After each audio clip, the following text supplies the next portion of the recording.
하나TV 하나쌤입니다. 드디어 오늘은 고려 진도를 나가보도록 할게요. 자, 우리가 막 구석기 신석기 시작한 게 어제 같은데 벌써 고려까지 이제 나갔어요. 이제 고려, 조선 쭉쭉쭉 나가서 근현대사까지 해서 여러분들이 1월달까지 알차게 공부하시고 2월 3일 내년 2018년 2월 3일에 한능검 중급을 보실 수 있도록 제가 도와드리겠습니다.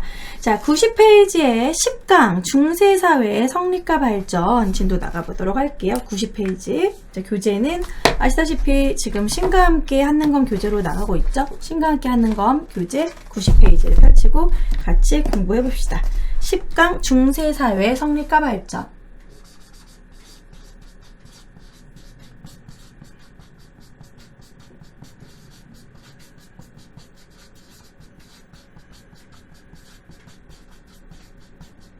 자, 중세사회. 중세사회라는 건 고려를 얘기하는 거죠. 그 전에 통일신라 발해 남북국 시대까지를, 그때까지를 우리가 고대로 보고 있고요. 이제 고려부터는 중세입니다. 고려가 역사가 워낙 길잖아요. 거의 1000년의 역사잖아요. 그래서 고려가 중세, 그리고 조선시대가 근세가 되는 거고, 조선 후기를 근대 태동기라고 합니다. 그리고 나서 이제 구한말, 우리가 이제 일제강점기 시기, 이제 우리가 개화 사상 일어나고 그때 시기를 이제 그때를, 근현대사라고 하는 것이고요. 근대라고 보고 있죠. 근현대사의 근대. 자, 그러면은 90페이지에 이제 중세의 정치 이렇게 나오는데요. 일단, 우리가 갑자기 뜬금 고려로 넘어가 버렸잖아요. 근데 여기 부분에서, 후백제, 후고구려 세워지고 그 다음에 이제 고려가 세워지고 나서 후삼국을 통일하는 그런 순서가 은근히 또 시험에 많이 나옵니다. 이런 우리가 가장 어렵게 생각하는 부분이 바로 국사의 나열 문제죠. 그 나열, 고려의 통일 과정, 구체적으로 얘기하면 고려의 재통일 과정이라고 할 수 있겠죠. 그냥 통일이 아니라 삼국 통일이 아니라 후고구려를 세운 다음에 고려를 이미 세우고 그 주변의 후백제를 멸망시킨 거기 때문에 재통일 과정이라고 하는 게 맞겠죠? 고려의 재통일 과정. 이 순서가 어떻게 되느냐. 은근히 시험에 잘 나옵니다, 순서. 자, 제일 처음에 아까도 말씀드렸지만 후백제가 먼저 건국이 됩니다. 후백제 건국 900년에 건국이 되고 906년처럼 보이죠? 900년이에요. 900년. 자, 그 다음에 이제 후고구려가 세워집니다. 후고구려 건국. 궁예가 송악에서 이제 901년에 건국을 합니다. 그리고 나서 이제 궁예가 실정을 해가지고 결국 후고구려에서 고려를 건국한다고 그랬죠. 왕건이. 후고구려가 고려가 되는 거죠. 자, 그것이 바로 918년 왕건이 이제 건국을 하게 되는 겁니다. 자, 그리고 나서 이제 고려가 건국됐으면 이제 주변에 정리를 해야 되잖아요. 왕건은, 후백제한테는 적대 관계로 이제 싸우자. 그렇게 갔고, 신라는 이미 부실하게 망해가고 있기 때문에 신라한테 잘해줘서 화친. 그냥 우리나라로 와. 투항하면 높은 관직 하나 줄게. 뭐 이런 식으로. 거기 경주 지방은 다스리게 해줄게. 이런 식으로 이렇게 회유했습니다. 그래서 결국에는 이제 투항을 하게 되죠. 근데 그 전에, 투항하기 전에 발해가 먼저 멸망을 하게 돼요. 발해가 안타깝게도 이제 거란 쪽에게 멸망을 하게 되죠. 926년에. 그래서 이제 발해 유민들을 이제 포섭을 하는 거죠. 그리고 나서 이제 신라는 투항을 합니다. 경순왕이 양 투항을 백기 들고 항복해버려요. 신라 항복. 신라 멸망이라고 할 수 있겠죠. 투항. 935년에 투항. 그러고 나서 이제 후백제랑은 싸워야지. 그래서 후백제 멸망.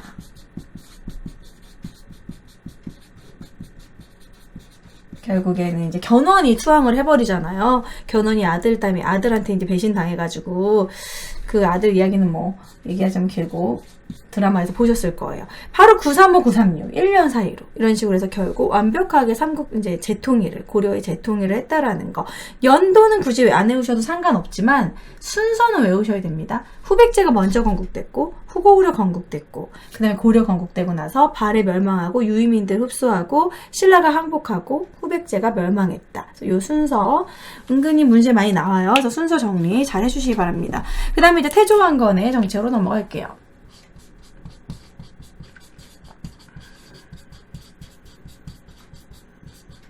일단 나라를 세웠으니까 이것저것 할 일이 많았겠죠.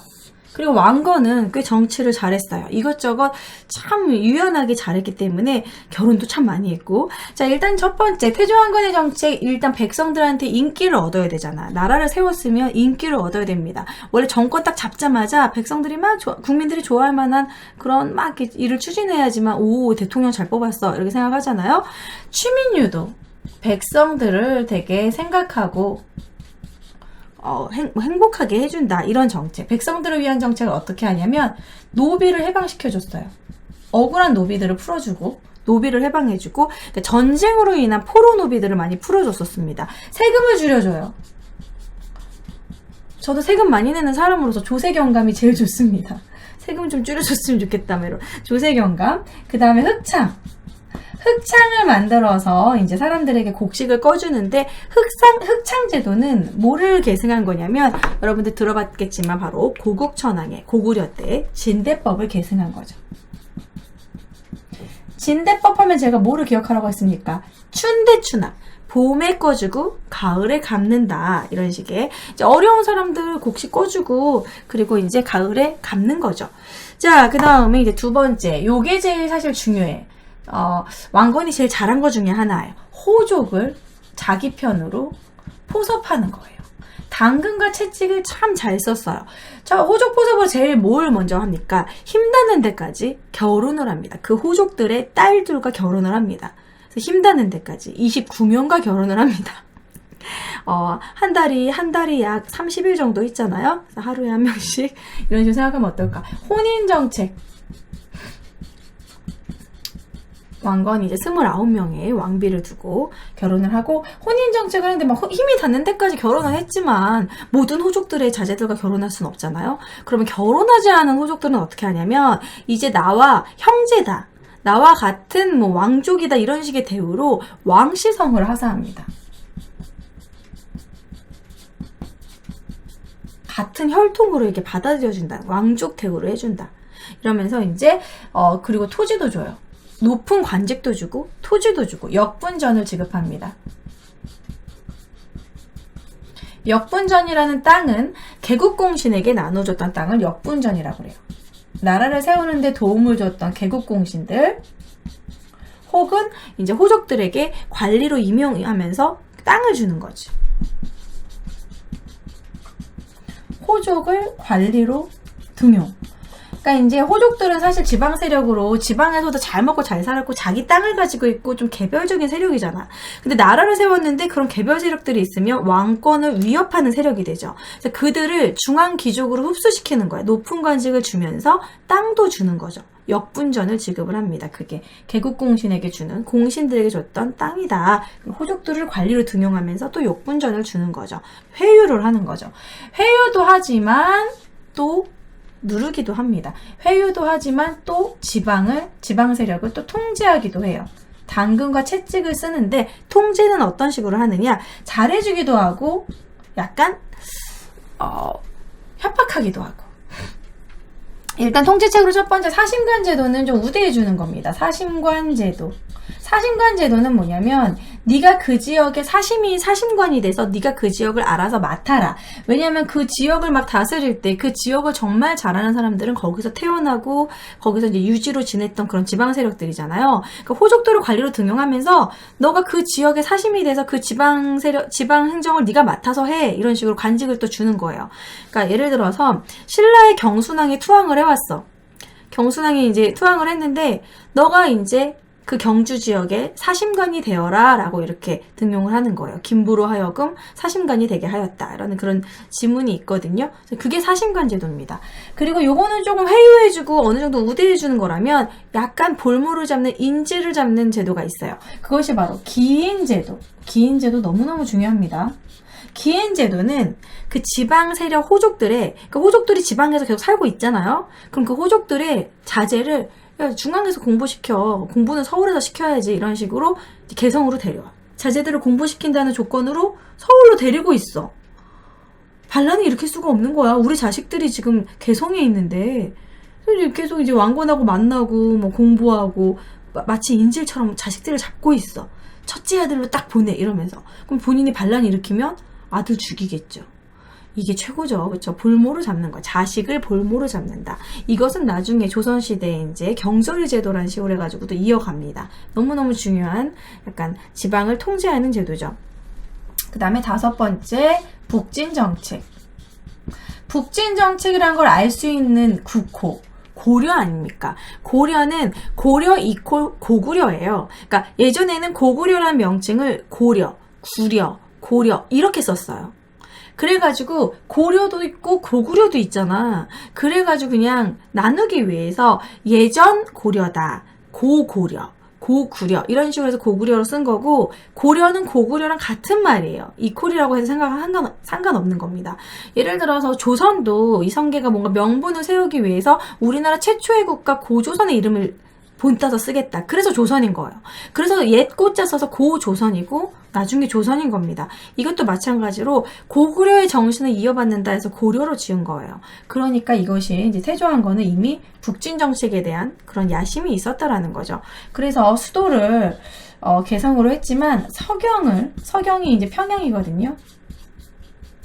서경을 중시하고 거란족을 적대하면서 이제 발해를 명망시킨 나라다 해가지고 이제 거란을 적대하고 이러면서 뭔가 북진 정책, 영토를 점점 넓히려고 하는 그런 군 세력도 키우고 그런 정책을 펼쳤다라는 거죠. 태조왕건의 정책 너무 이제 중요한 게 많은데 여기 취민유도 부분에서는 흑창을 꼭 반드시 기억해 주시고요. 흑창 시험에 잘 나옵니다. 진대 뻑계승. 그리고 호족 포섭 부분에서 혼인 정책 너무 중요하죠. 하지만 그 혼인 정책 때문에 너무나 많은 부인이 있었고 자식이요 29명의 부인한테서 자식이 25남 9녀. 근데 다 자기 자식일까? 말이 돼? 밥만 먹고 계속 애기만 만드나요? 어쨌든 25남 9녀래요. 옛날에 유전자 검사도 안 되니까 뭐 다 자기 자식이었을까? 어쨌든 25남 9녀이기 때문에 그러면 얘네들이 서로 이제 난리가 난 거야. 일단은 태조왕건이 있었을 때까지는 괜찮았는데 태조왕건 죽고 나서 누가 왕이 돼? 서로 싸우는 거지. 왜 우리 손주를 왕을 안 시켜? 이런 식으로 막 이제 막 난리가 나는 거야. 그래서 이때부터 이제 왕위 다툼이 일어나요. 너무 많은 부인이 있었다는 것도 문제죠. 그래서 왕건 사후에 왕위 다툼이 일어나고 실제적인 그 난이 왕규의 난이라고 있습니다. 장인어른이 난을 일으킨 거죠. 왜 우리 손자를 우리의 기죽여 왜 왕을 시켜주는 거야? 이런 식으로 왕규의 난.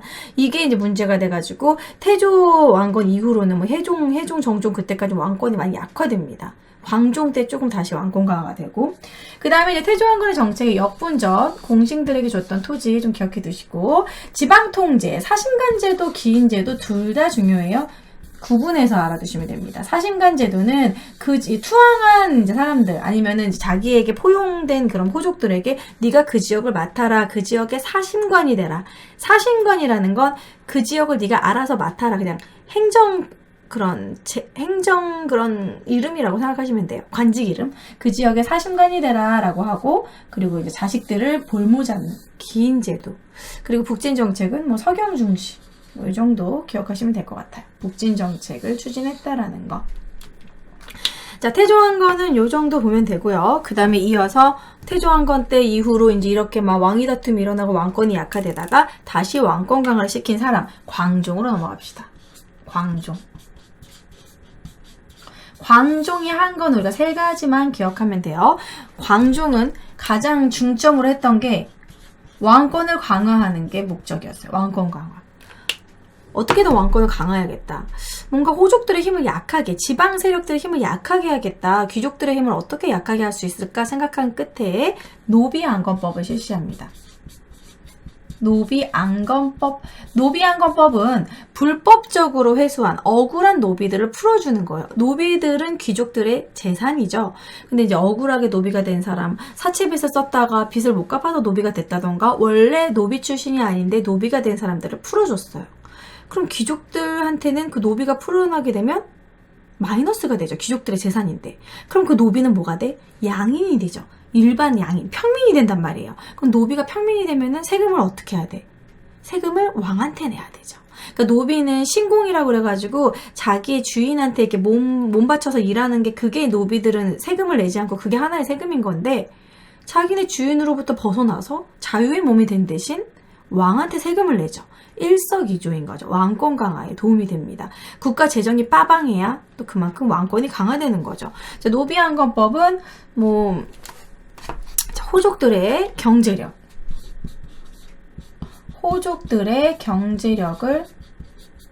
뭐 군사력까지 낮아지게 하겠지만 어쨌든 호족들의 경제력을 약화시키는 그런 식의 방법이었다. 그 다음에 이제 자기 말을 잘 듣는 관리들을 뽑는 거예요. 그전에는 호족들에게 포섭하기 위해서 관직을 줬다면 이제 능력 위주로 관직을 뽑는 거야. 그리고 왕한테 잘 보여야지만 승진을 시켜주는 식으로. 왕이 딱 시험을 보는데 그런 시험 보는 그런 모르모르 시험 보겠다 이런 걸 왕이 정하는 거예요. 광종 때 최초로 이제 과거제도 실시합니다. 왕이 마음에 드는 사람을 직접 뽑겠다라는 거죠. 자, 이것은 이제 쌍기의 권유로 과거제도 실시. 권유보다는 건의라고 하긴 하겠다. 과거제도 실시해야 됩니다. 이게 이제 뭐 물론 중국의 이제 과거제도를 본딴 것도 있지만 어쨌든 우리도 능력 위주의 그런 신분제도 이렇게 뭔가 사람을 뽑아야 된다. 신분제도에 국한된 게 아니라 능력 위주로 바꿔야 된다. 그래서 과거제도 실시. 그러면서 이제 과거제도 실시하면서 위계질서를 제대로 잡기 위해서 공복을 만들어서 공복제도도 실시해요. 공복은 너는 노란색, 빨간색 이런 식으로 해서 위계질서를 정립을 하는 거죠. 이것도 역시 왕권 강화와 관계 있다. 위계질서를 정리한다. 자, 여기서 광종 같은 경우는 이제 노비안건법과 과거제도. 그냥 광종 하면 머리에서 빠박 두 개가 생각이 나야 돼요. 광종, 노비안건법, 과거제도. 이 둘 중에 하나 시험에 무조건 나오는 거죠. 광종도 중요합니다. 그 다음에 이제 성종. 성종 같은 경우에는 유교가 딱 생각이 나야 돼요. 유교 정치. 유교 되게 좋아했던 왕입니다. 성종 하면은 딱 포인트가 유교 정치. 그리고 그의 친구, 이제, 신하인데 누구의 말을 잘 들어줬냐면 바로 최승로의 말을 들어줬죠. 최승로의 시무 28조. 최승로의 시무 20, 우리나라가 지금 급한 28개의 조항. 이거를 개혁해야 된다라는 거를 이제 건의해봐라 해가지고 이것을 수용해서 거의 다 들어줬어요. 그러면서 이제 시무 28조로 최승로가 지방에 12개의 목을 놓고 12개 목사를 파견한 다음에 지방을 제대로 감차하고 감시해야 된다. 지방행정을 이렇게 해가지고 뭔가 중앙집권을 해야지만 왕권이 강화된다. 이런 식으로 얘기를 하거든요. 실제로 12목을 파견했어요. 12목 파견, 거기다가 이제 목사. 12목을 파견한 다음에 목사를 파견한다.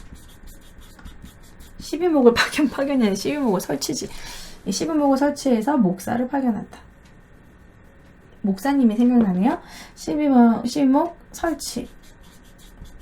목이라서 목사인 거예요. 12목 목사. 그 다음에 이제 유교 정치를 중요시했기 때문에 유교를 진흥시켰고, 유교를 발달시켰고, 그리고 이제 유교적인 중앙관제로 이제 당나라 할 거를 받아들여서 좀 우리 스타일로 중앙관제까지 만듭니다. 이성육부를 이제 확실하게 개편을 한다. 그래서 이제 뭔가 나라의 살림살이를 제대로 하나하나 만들기 시작한 거죠. 자, 성종 같은 경우에는 최승로의 시무 28조랑 관련해서 꼭 기억해 두시고, 12목, 성종 12목. 성종 12목은 여러분 교재에 지도가 있을 거예요. 92페이지 아래쪽에 지도가 있는데, 나중에 오도양계로 정리하는 건 현종 때고, 여기 보면은 목, 광주목, 충주목, 공주목, 상주목 12목이 있습니다. 원래 성종 때 이제 12목을 만들었다가 나중에는 이제 경기 삼경 사도후부로 나중에 현종 때 다시 정리를 하게 되죠. 오도양계 체계로.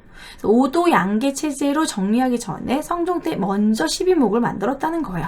12곳의 중요한 지역에 목사를 파견해서 약간 지방 행정을 했다. 이렇게 기억하시면 될 것 같습니다. 그래서 이제 여기는 왕 순서대로 일단 고려의 재통일 과정 순서는 꼭 암기하시고 완벽하게 암기하시고요. 태조왕건의 정책 중요한 제가 동그라미 한 위주로 교재를 보시면서 체크를 하시고 태조왕건의 정책 부분에서 문제가 너무 잘 나와요. 그리고 여기서 제가 여기서 따로 적지 않았는데 태조왕건이 죽고 나서 남긴 아까도 문제 나왔지만 바로 훈요 10조. 훈요 10조를 남겨서 후대에 이런 걸 중요시해라. 뭐 이렇게 서경을 중요시하고 북진 정책을 해라. 뭐 이런 식으로 뭐 풍수지리적인 부분도 있어요. 어느 지역 사람들은 쓰지도 마라. 뭐 팔간의 연등회를 해서 뭐 불교를 중시해라. 뭐 취민유도로 뭐 흑창을 만들고 뭐 이런 식의 여러 가지 본인들이 정치했던 그 왕건의 그런 정책적인 거를 훈요 10조를 남겼다라는 거. 그래서 이렇게 기억해 주시면 될 것 같습니다.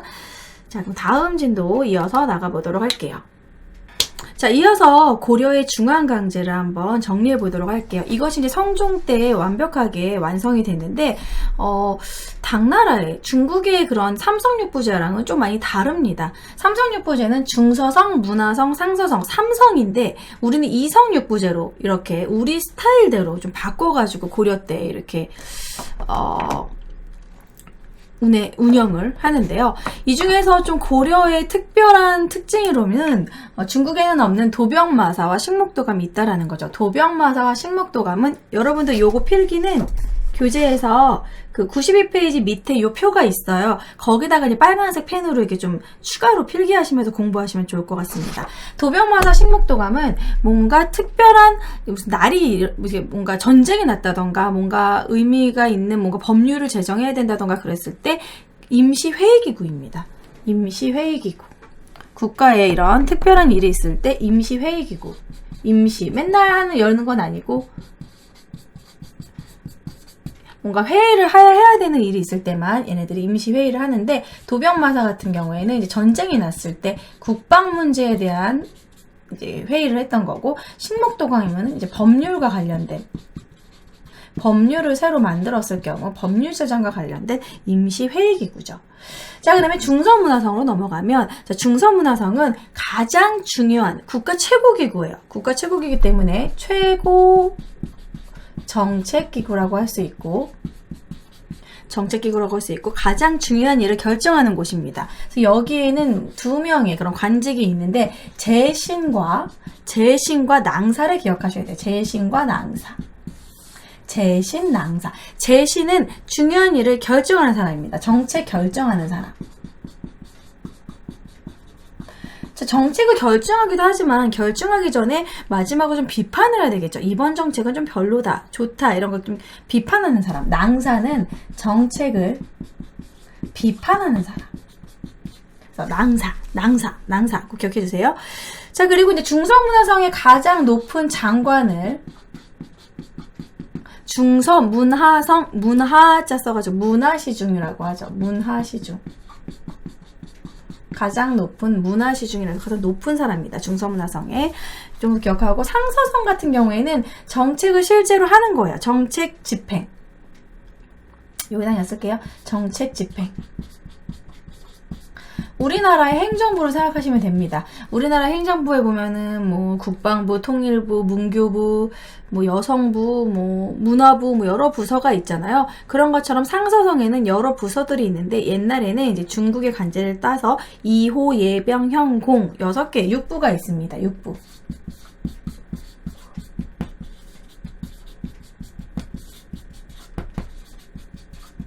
각각 다 하는 일이 있어요. 2부 같은 경우에는 인사와 관련된 거, 누군가에게 관직을 주고 인사권. 호부 같은 경우에는 세금 관련, 호조, 뭐 호조 이런 식으로 해서, 우리 예전에 이제 조선시대에는 호조판서, 그래서 그때는 6조라고 했거든요. 하지만 이제 고려 때는 6부입니다. 호부. 그 다음에 예부 같은 경우에는 이제 의례, 아니면 외교, 이런 쪽. 병부 같은 경우에는 군사. 형부 같은 형벌, 그리고 공부는 건축. 이런 식의 각자 자기네들이 맡은 그런 행정을 맡고 있어요. 그래서 이쪽에서 다 관할을 하는 거죠. 실제적인 국가 살림살이 정책을 집행하는 곳이다. 그래서 이 각종 부서에 관리들이 다 있겠죠. 그 다음에 이제 중추원. 자, 중추원 중요합니다. 중추원은 왕의 직속기관이에요. 중추원 같은 경우에는 왕의 직속기관, 왕의 비서기구. 조선시대의 승정원 같은 거, 우리 승정원 일기 들어보셨죠? 왕의 일거수일투족, 왕이 오늘 뭐를 먹었고, 오늘 기침을 몇 번 했고, 오늘 기분이 어떻고, 그런 구체적인 내용이 다 일기처럼 쓰여져 있는 게 승정원 일기인데, 정말 중추원도 그런 왕의 비서입니다. 그래서 왕하고 워낙 가깝기 때문에 추밀이라는 관직은 밀자가 들어가잖아요. 비밀. 비밀을 알 것 같죠? 국가기밀을 담당하는 추밀이라는 그런 관직이 여기 있고요. 중추원의 추자, 비밀의 밀 이런 식으로 해서 좀 외워주시면 좋을 것 같아요. 그 다음에 승선은 왔다 갔다 이렇게 왕명을 전달해주는 사람이에요. 왕명 전달, 왕명 출납. 그러면 내시처럼 왕이 무슨 말을 하면은 전달해주고 그러니까 왕하고 가장 측근이기 때문에 이 사람이 승선들이 다른 사람들한테 이렇게 전달해줘야 되겠죠. 이렇게 말을 전달해주는. 그래서 왕명 출납하는 그런 기능을 한다. 내시 같은 기능이다. 기억해주면 좋을 것 같고 어사대는 관리들을 감찰하는 거예요. 뭐 비리를 저지르지 않나, 죄를 짓지 않나. 암행어사 생각하시면 외우기 쉽겠죠? 암행어사, 어사대.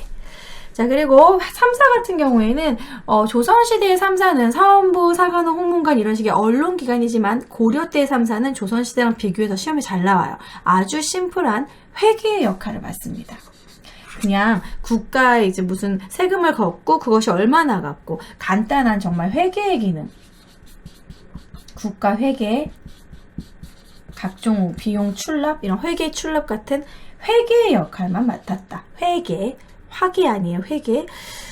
그리고 거의 다 쓴 것 같고, 자, 여기서 정말 중요한 건 두 개입니다. 바로 다른 색깔 펜으로 낭사가 비판하잖아요. 그리고 어사대도 관리 감찰하고 맨날 감시하고 좀 감시하는, 비판하는 거잖아요. 그래서 이 낭사와 어사대, 얘가 만나서 이루는 것이 바로 대간이죠, 대간. 요거 너무너무 중요합니다. 대간이 문제가 나오면 정말 좀 어렵게 나오는 문제라고 할 수 있는데, 중급에서도 나올 수도 있고, 고급에서는 반드시 나오죠. 대간은 왕권을 견제해주는 역할을 합니다. 왕권 견제. 왕이 막 독재를 하거나 자기 마음대로 하지 않도록 대간의 기능을 나중에 우리 3사에서 사원부, 사관원 이런 데서 이런 대간의 기능을 하는 거예요. 왕에게 바른 말을 한다던가 왕을 비판한다던가 이런 식으로. 그래서 대간은 세 가지 기능이 있습니다. 간쟁, 봉박, 서경권이 있어요. 그래서 간쟁, 봉방, 서경, 이건 뭐냐면 간쟁은 왕에게 직언을 하는 거예요. 왕의 잘못 비판. 왕 비판. 칸이 모자랐네. 왕의 잘못 비판.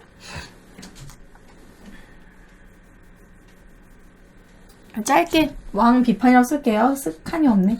왕의 잘못을 비판한다. 왕에게 직언을 날린다. 아, 솔직히 오늘 너무 못생겼어요. 이라던가. 아, 오늘 좀 옷이 좀 별론 것 같아요. 아니면 정책 정말 거지 같네요. 이런 식의 약간 간쟁, 직언을 한다. 그 다음에 이제 봉방은 더 심해요. 보이콧이에요. 왕명 되돌림. 왕명을 딱 내놨을 때 말도 안 되는 왕명이야 이러면서 보이콧 안 해. 되돌려보내는 거. 대단한 거죠? 봉박, 왕명을 되돌려보낸다.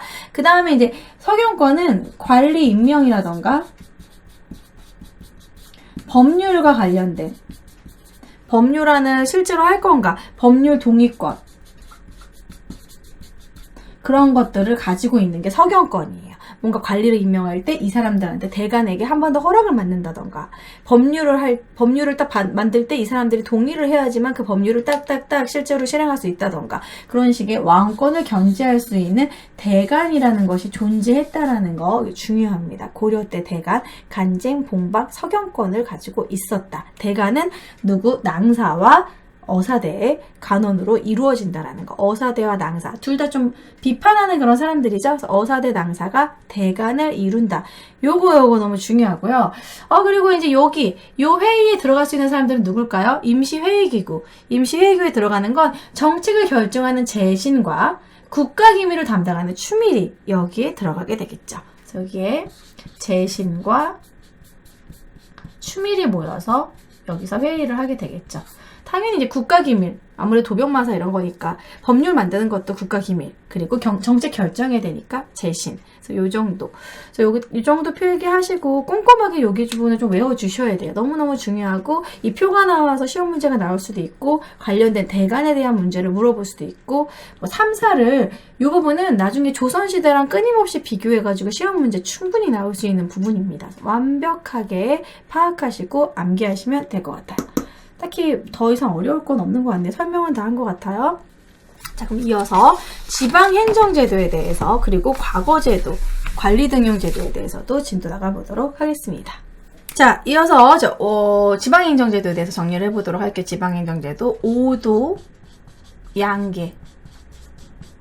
자, 지방행정제도는 현종 때 결국 5도 양계로 정리가 되는데 요것은 아까 잠시 보여드렸던 자, 지도를 봅시다.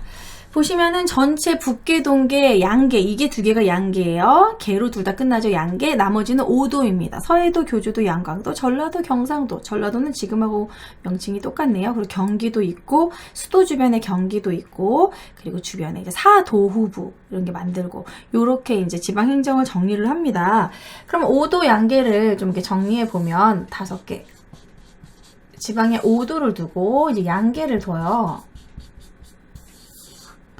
자, 그 5도에는 주, 군, 현을 둡니다.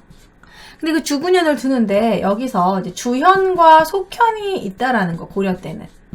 주현은 말 그대로 주인이 있는 현이에요. 지방간이 파견된 현을 주현이라고 그러고 지방간이 파견되지 않은 현을 속현이라고 합니다. 그래서 여기다 이제 지방관이 있다 없다의 유무라는 거. 지방관이 동그라미 있으면은 주현, 지방관이 없으면 속현인데 실제로 약 130여 개가 주현이었고 그거의 2배 이상 되는 370여 개가 속현이었습니다. 훨씬 더 속현이 많았다라는 거. 속현이 많았다. 그러니까는 주현의 간접 지배를 받는 거죠. 뭐 이런 거지. 그러니까 주현이 훨씬 더 적고 주변에 이렇게 속현이 이렇게 있으면 그러니까 속현은 지방간이 없잖아. 그러니까 주현의 간접 지배를 받는 거야. 그렇지만 간접적인 지배고 실제 속현은 누가 다스릴까요? 실제로는 여기에 있는 향리가 다스리게 됩니다. 향리가 실제적인 지배자예요. 그건 조금 이따 따로 필기를 해드리도록 할게요. 실제적으로는 향리의 권력이 속현에서는 훨씬 높았다. 실질적인 통치자였다. 자, 그리고 이제 주현, 속현 이 5도에는 누가 이제 여기서 주둔하고 있냐면 군사는 여기엔 5도에는 주현군이 주둔한다. 주둔. 자, 5도에는 주현군이 주둔한다. 주현군이라는 건 뭐냐면 그냥 그 지역에 있는 사람들이 평상시에는 농사 짓고 있다가 갑자기 전쟁이 나면은 그때 막 이렇게 군사 들고 군사가 돼가지고 이렇게 군인이 돼가지고 이제 막 싸우는 거예요. 그래서 주현군은 그때 당시는 병농일치제였다. 병농일치제라는 의미가 그거예요. 평소에는 농사 짓다가 전쟁이 났을 때는 군인이 되는 그게 주현군입니다. 자, 그리고 주9년에는 기본적으로 누구를 파견하냐면 주9년에 파견하는 그런 지방관 이름을 뭐라고 하냐면 안찰사를 파견한다고 해요. 안찰사 파견. 우리가 조선시대에는 수령을 파견한다 이러죠. 이때는 안찰사를 파견한다. 그리고 이제 특이한 지역도 있습니다. 별표로 하지 말고 동그라미로 할게요. 특수행정구역이 존재한다라는 거. 특수행정구역. 신라 말 때부터 생기긴 했는데요. 특수행정구역, 요것은 이제 고려 때는 조선시대는 없어집니다. 특수행정구역, 향, 소, 부곡이라는 게 존재하는데 소는 수공업에 종사하고 향, 부곡은 농사에 대해 종사하는데 국가의 필요 물품을 만드는 곳이에요. 국가에서 필요한 물건들을 생산하는 곳이야. 그러니까 여기는 분명 여기 사는 사람들은 양인인데 실제로는 좀 천민 취급을 받아. 그러니까는 약간 좀 포로 출신이라던가 아니면 죄를 지는 사람이라던가 그 지역에 원래 살던 사람들이 계속 그런 일을 했어.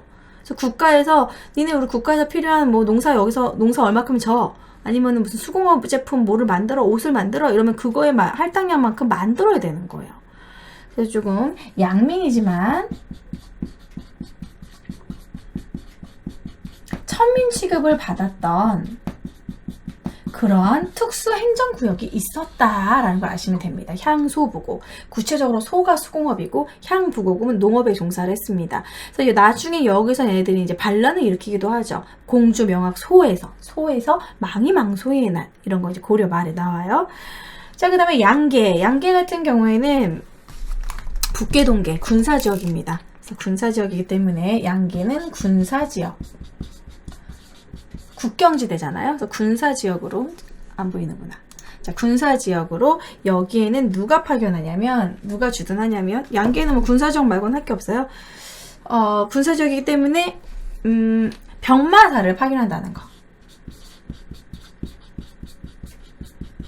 오도에는 안찰사, 양계에는 병마사. 병마사 왠지 말 타고 병마사, 병졸, 뭔가 병농일치제 뭐 이런 것처럼 그 군인과 관련된 내용이죠. 그래서 병마사가 파견된다는 거.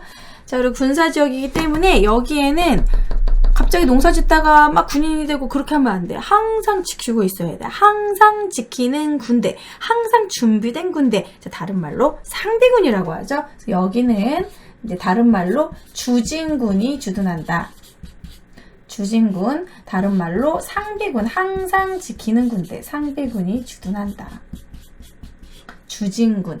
진이라는 거는 군사적인 진영을 진이라고 하잖아요. 그래서 그 진, 얘는 주현군, 현에 파견되는 주현군 이렇게 기억하시고 진에 파견하는 주진군, 다른 말로 상비군을 주둔시킨다.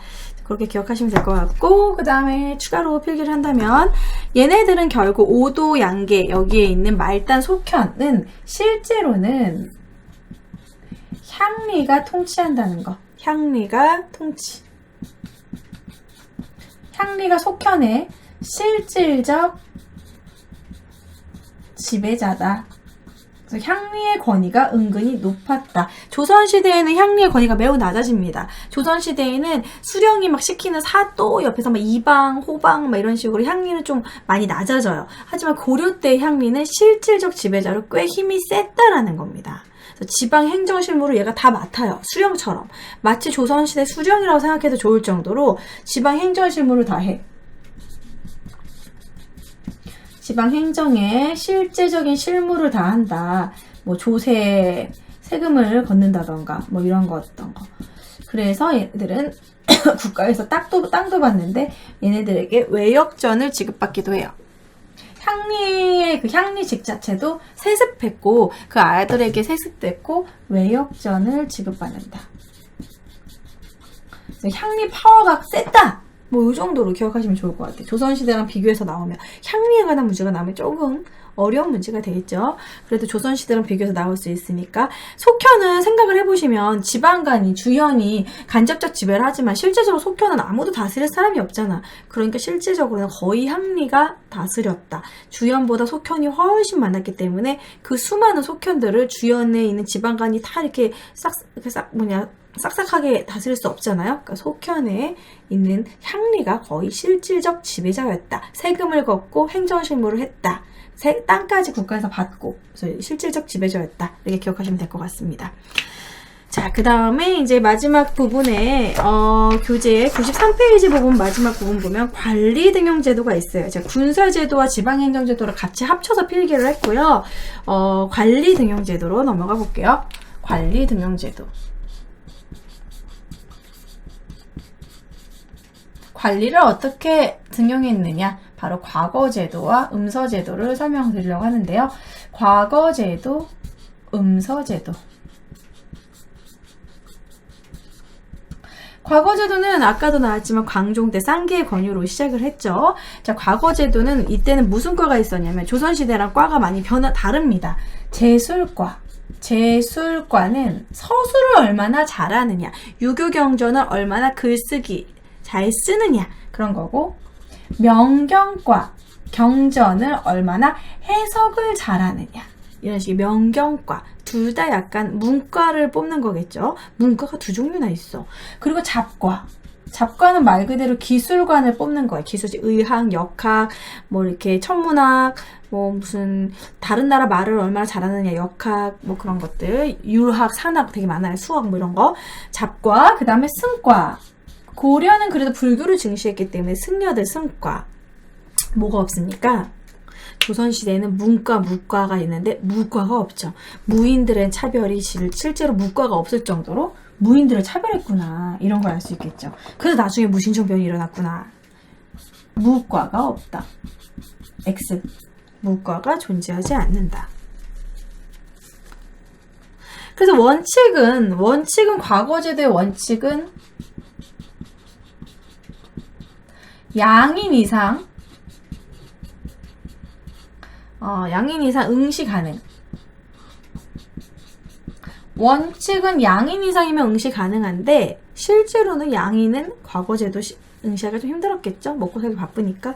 그래서 실제로는 제술과와 명경과 요 두 개가 제일 인기가 많았는데 요것이 이제 귀족이나 아까 향리들 파워 셌다고 그랬잖아요. 향리들의 자제들이 제술과 명경과에 거의 이제 얘네들이 여기에 응시를 하고, 잡과에는 이제 농민들이 응시를 하고, 뭐 승과는 승려들이 응시를 하겠죠. 이런 식으로 과거제도가 시행되었다. 그 다음에 음서제도는 너무너무 중요합니다. 음서제도는 약간 고려의 귀족 정치 특징을 알려주는데요. 정오품 이상의 높은 관직은 백으로 관직에 오를 수 있었던 거예요. 그리고 세습 때는 절대 뺏어가지 않는, 자기 자식들한테 죽을 때까지 계속 세습할 수 있는 공음전이라는 정말 좋은 땅을 줘요. 5품 이상. 그래서 자, 음서제도는 5품 이상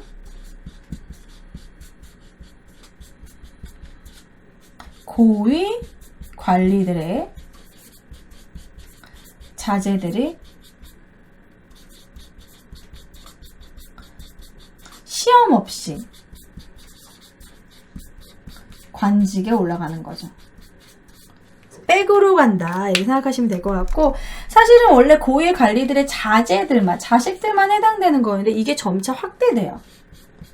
이것이 점차 확대돼서 자제들뿐만 아니라 동생부터 해가지고 사위부터 해서 거의 조카까지 점점 확대가 된다는 게 문제겠죠. 그 음서제도가 이제 나중에 불만이 점점 생기겠지, 사람들이. 그래서 이것은 5품 이상 고위 관리들, 귀족들의 약간 특권이다. 귀족들의 정치적 특권이다.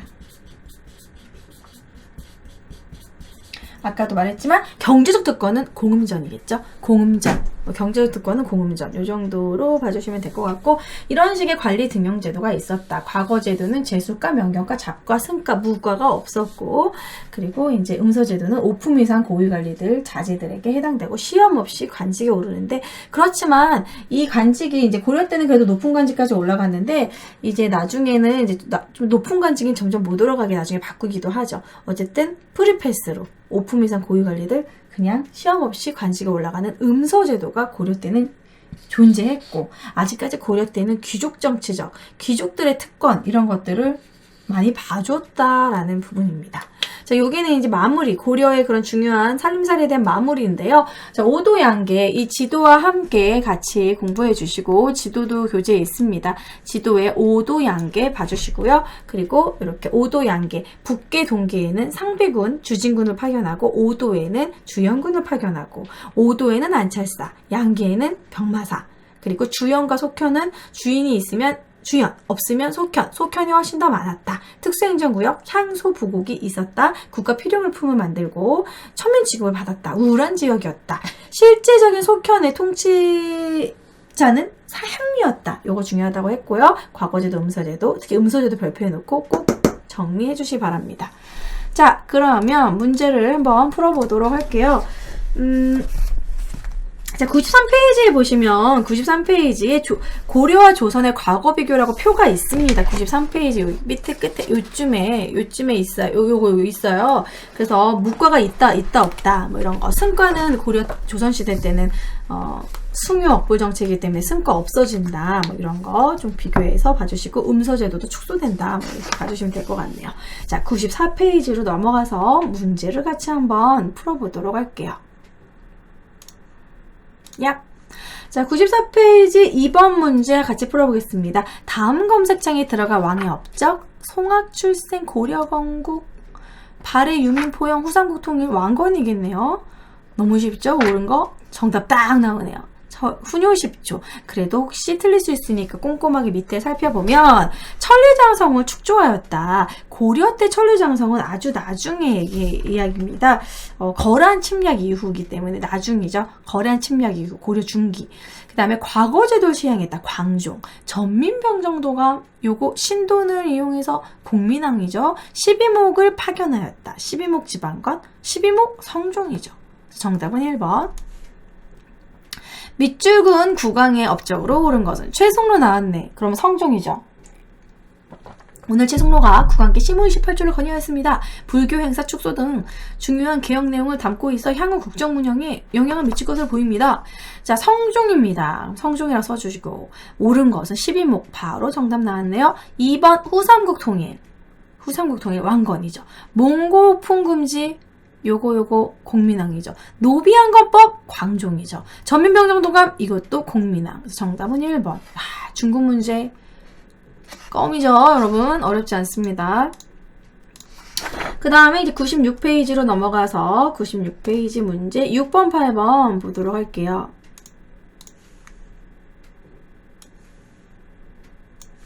자, 6번, 8번 문제 보겠습니다. 6번 문제 먼저 가에 들어갈 내용으로 옳은 것을 보기에서 고른 것은 자, 지금 그림이 지도와 같이 행정구역을 편제한 국가의 지방제도에 대해서 지금 5도 양계예요. 여러분 지도 그림이 잘 안 보이시겠지만 북해동계, 교주도, 양강도 이렇게 5도 양계입니다. 그래서 5도 양계라고 써놓고 답은 가는 5도 양계. 자, 기억. 글씨 너무 작다. 자, 기억. 주요 지역에 5개의 소경을 두었다. 오소경, 기억, 짝대기. 오소경은 통일신라죠. 니은, 향촌자치기고 유향소 조선시대죠. 짝대기. 디귿, 각 도를 감찰하기 위해 안차사 파견. 맞죠? 리을, 지방간이 파견되지 않은 속현이 주연보다 많았다. 맞네. 디귿, 리을. 답은 5번. 그 다음에 8번 문제 마지막으로 풀어보겠습니다. 고려시대 과거 시험에 대한 가상의 공고문입니다. 이것을 읽은 사람들 당신이 반응으로 적절하지 않은 것은 양인신문이면 누구나 응시가는 법적으로는 그렇죠. 재술과, 명경과, 잡과, 술과 그렇게 이제 발표를 했는데 자 1번 농민 과거에 응시하려면 합격하면 관리가 될 수 있지만 그림의 떡 아니겠어? 맞죠? 2. 승려 나도 열심히 적절하지 않은 걸 고른 거네요. 승려 나도 열심히 부처님 말씀 공부해서 승과 응시할 거야. 최고의 승려가 될 테야. 맞고. 3번 기술관 내 아들도 나라를 위해 일하는 기술관이 되도록 잡과에 응시해야겠다. 기술관 잡과 맞죠.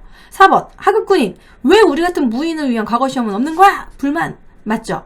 5. 귀족자제 이제는 과거에 응시해야지만 관리가 될 수 있다니 앞으로 열심히 공부해야겠어. 너네 음소제도 있잖아. 근데 저는 좀 이 문제가 마음에 안 들어요. 귀족자제라고 그냥 하면 안 되고 5품 이상 자제라고 얘기하는 게 확실하긴 한데 그냥 귀족자제 어쨌든 이 귀족자제의 전체적인 부분에는 5품 이상도 들어갈 테니까 5번은 틀린 답입니다. 그래서 적절하지 않은 건 5번이 되겠네요. 이렇게 해서 97페이지까지 진도가 나갔고요. 다음 시간에는 고려 중기의 문벌 귀족 사회의 모순과 그리고 이런 대외관계, 거란의 침입, 그래서 고려 후기, 공민왕까지 다음 진도 나갈 게 좀 꽤 많습니다, 여러분. 여러분 미리 좀 예습 좀 하시고 수업 들으시면 좋을 것 같아요.